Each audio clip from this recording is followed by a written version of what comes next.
The Detroit Lions have turned to New England Patriots Bob Quinn to implement the Patriot Way on how they do business. How will Quinn's addition affect Detroit's draft philosophy? I turn to Josh Zimmer, a senior NFL draft analyst for NGSC Sports, to receive some answers. And now transitioning to the Lions themselves, what do you think the Lions have to focus on in this draft, and where do you see them going with their first pick and overall in the draft? Well, for me, I think the one thing they have to address is, number one, I think they have to try and, get Matthew Stafford back to where he was. There's two ways to do that. You can either get him another toy, which would be a receiver, or you could get him some protection, which would be within that offensive line. I think offensive line would be a good choice, depending on how that board falls. I think a guy like Jason Spriggs from Indiana may be there. I think a guy like Scott Conklin may be there at 16. Receiver depth-wise, this is going to be a good enough receiver class. Just the way it kind of plays out, that there are going to be some quality receivers at 16, so they can go that route as well. But for me, you play in the NFC North, you have good and great quarterback play with Cutler, Teddy Bridgewater in Minnesota, and then, of course, Aaron Rodgers in Green Bay. So you have to solidify that defense. Now, again, there's two ways you can do that. You can either solidify that back half, get yourself maybe a corner or a safety, and, really get that anchor down, or you can get that defensive line, ramped up, be able to get yourself some pressure. Because I don't know if anybody remembers, but they've lost Ndamukong Suh and Nick Fairley, and they've only managed to replace that with an aging Haloti Ngata. So I think interior defensive line depth would be great. It would be good for the run game. Because, again, there are some good running backs in the NFC North as well. But at the same time, when you want to pressure a quarterback, the most times when quarterbacks get uncomfortable in the pocket is not when pressure's coming off the edge, but it's when they have pressure coming up the middle. That's what really freaks them out. And so I think getting a premier interior defensive lineman would be very essential for them early in the first round. Now, when we look at the Lions changing their front office philosophy, obviously they've selected the Patriots Way with Bob Quinn now in charge coming over from New England. I'm wondering if you could give me a glimpse into what you think his draft philosophy will be with the Lions. Do you think we'll see the Patriots Way here in Detroit? That's a good question. The reason being is we don't really know what the philosophy is going to be until they're there, and until it actually happens. And it happens for a year or two.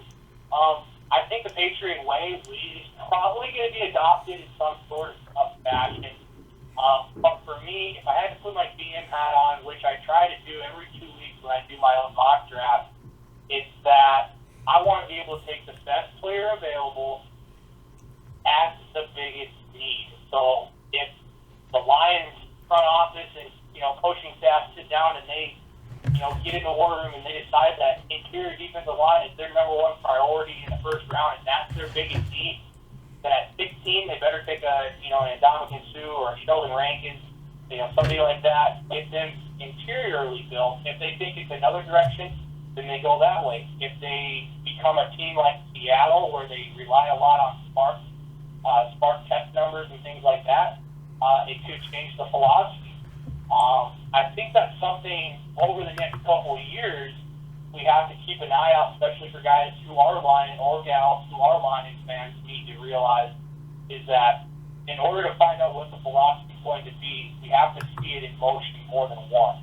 So I think this year is going to be a fun way for Lions fans to kind of guess what's going to happen. And I think when year 2 rolls around, they'll kind of be able to expect just how things are going to ride out. Because if we remember, New England, not counting suspensions or fines, haven't had a whole lot of first-round picks. They've liked to bring back stockpile and, build that way as well. So that could be something that Detroit tries to do this year. I doubt it. But, we just never know until it actually happens. Now, even with the signing of Marvin Jones to replace the retired Kelvin Johnson, you do still think the Lions will target a wide receiver in the upcoming draft? Yes, certainly do. Again, the big question is exactly when do they want to do that?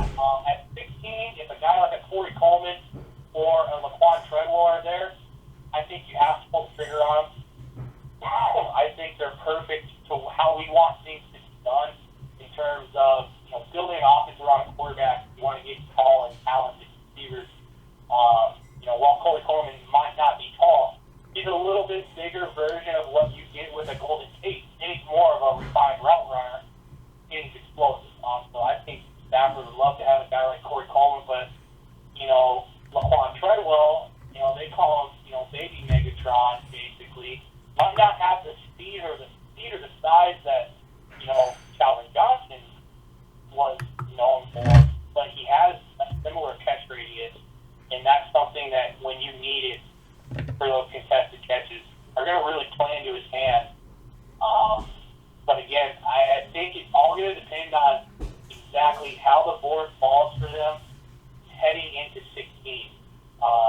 And then, again, we can guess from there whether it be the best player available or whether or not they think that it'd be great to pull the trigger on a wide receiver just right then and there.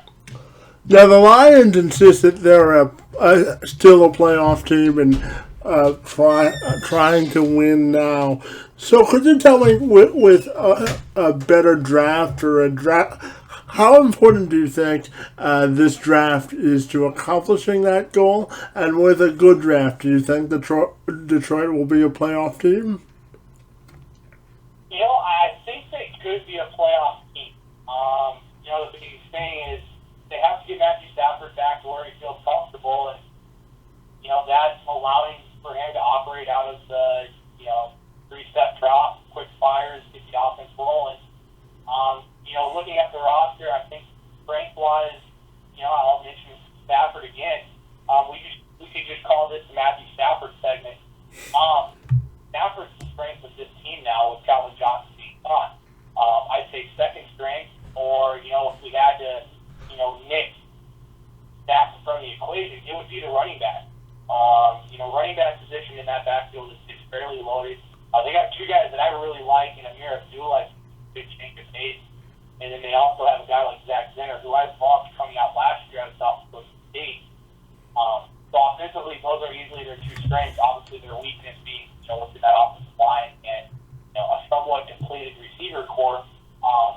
Defensively, I think linebacker and their edge guys are their strengths. And if they get an interior guy that works for them, if they maybe get a corner or 2 within the first 2 or 3 rounds, and they shine right away, it's hard to tell. The biggest thing is going to be whether or not the team buys into the philosophy in the direction of what they want to do. But I certainly think that anytime you have a guy like Matthew Stafford at the helm, it is certainly possible for them to become a playoff team very soon. And my final question for you is, what do you think would constitute a successful draft for Detroit itself? A successful draft for Detroit would be to, I think with any team you want to be able to hit all of the major factors, right? So with that, it would be, okay, we hit our best player available. We got this position upgraded. We got Matthew Stafford some weapons. We shored up our front four. I think if they're able to get one key contributor, doesn't necessarily have to be a starter. Let's use Minnesota as an example last year. They had a very good depth at defensive line. They took a guy in Danielle Hunter. He is now one of the premier pass rushers for that NASCAR unit they like to use for their double A gap pressures on third down. And then they got a guy named Stephon Diggs who, prior to the fifth game of the year, was inactive just because they weren't dressing him. And then he exploded out of the steam, unfortunately, against your Detroit Lions. So if they can find key contributors and maybe even a couple of steals in this draft, and they contribute right away and help change, not necessarily a losing culture, because drafting 16 isn't too bad. I would easily call that a win for Detroit.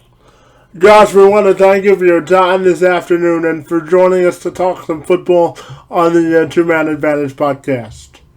Hey, no, I appreciate it, Kevin. Thank you guys. And I also want to extend an invitation to you guys as well. You guys will be welcome on our show anytime. We'll definitely get you guys on and talk some Detroit Lions football. Real quick, if you guys ever want to follow any of our work, you can feel free to follow me on Twitter at @JZimmer_NFL or just NGSCSports.com and just click on that Draft Central tab and you'll find all of our draft work. Fantastic, Josh. Have a great day and thanks for your time, buddy.